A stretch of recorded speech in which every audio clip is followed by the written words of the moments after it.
iOS 17 just released today, so let's look at 10 of the coolest features that I saw. So without further ado, let's just get right into this video. We're going to first talk about what has been my favorite iOS 17 feature after testing it the last little while, and that is standby. Here on this MagSafe charger, which is charging, if I turn it on, unlock with Face ID, it now opens this new standby mode. And now this is available for all iPhones that are able to get iOS 17. As long as you're charging and in sideways orientation, you can get this new side screen, which you can use at a bedstand, in a kitchen, and there's other ones too. You can swipe through and just have this analog clock, and you have this other color one.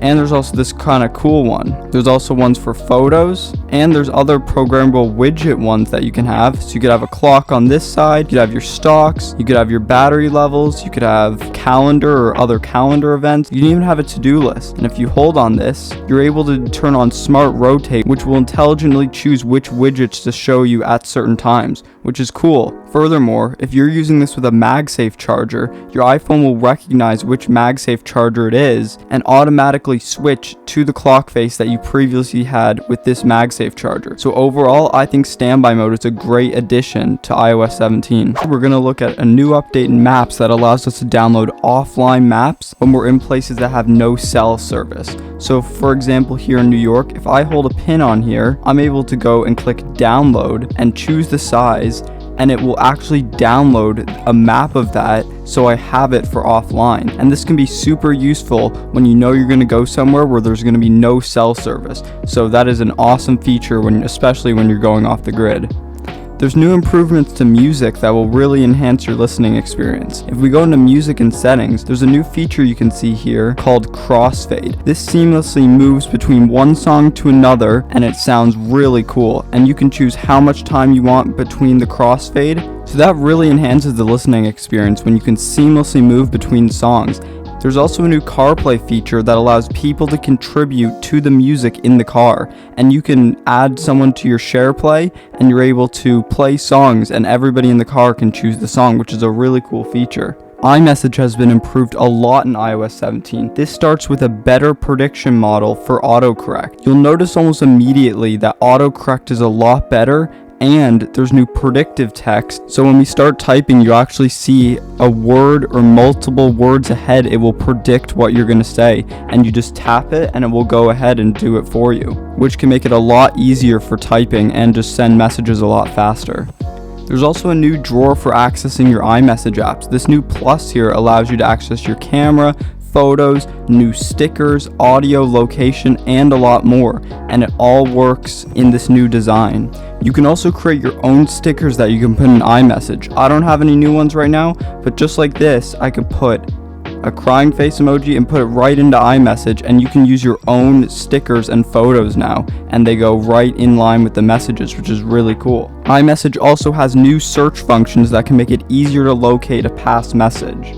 And this is really useful in group chat. You can also just swipe to reply someone, which can be really useful. AirDrop has a new feature called NameDrop. It allows you to put two iPhones together and you can exchange contact information a lot easier than just typing it in. This also works with new AirDrop. When I open AirDrop now, you can see that I can just put my phone above someone else's or next to theirs, and it can transfer the photo and also send contact information a lot easier. So it's a really nice new feature. For years now, verification codes through text have been a lot easier, as when you get a message through your phone, it will automatically come up at the bottom with the verification code. But since then, there's been no ability for that to autofill with mail, but now there is, and it will automatically fill verification codes when you get one of those emails, and it can automatically delete it for you.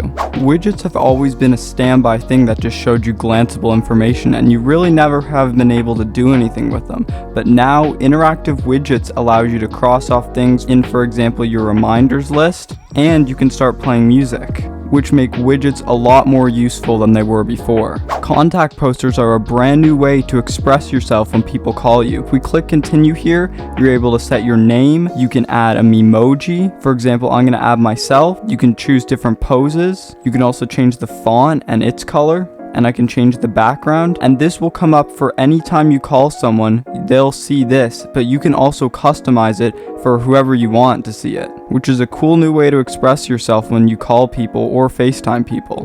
Typically when you get a voicemail, you can't see it until the caller has finished. But now, while they're calling you, you can make it go to voicemail and you can see a live transcription of what the person is saying. And from that, you can either pick it up or just watch it and decline it, which is a really nice feature if you don't know if it's the right time to answer the phone. Lastly, there's been a few updates to FaceTime. If you FaceTime someone and they don't pick up, you can actually leave a voicemail as if you were calling them, and it's called a FaceTime video. So once they do have their phone on them, they can watch the video, which is like a voicemail, which is cool. You can also now do FaceTime calls on the Apple TV, and the way it works is you're able to pick it up on your iPhone and transfer it to your Apple TV and use a mount that can display your iPhone's camera so the person you're calling can see it, which is really great for group FaceTime calls. And yeah, that's pretty much it for my video on the top 10 features that I thought were cool for iOS 17. If you guys enjoyed this video, make sure to drop a like and maybe even subscribe, and let me know what you guys think about iOS 17, and let me know if there's any other cool features that you found out. And that's it, guys. Thanks so much.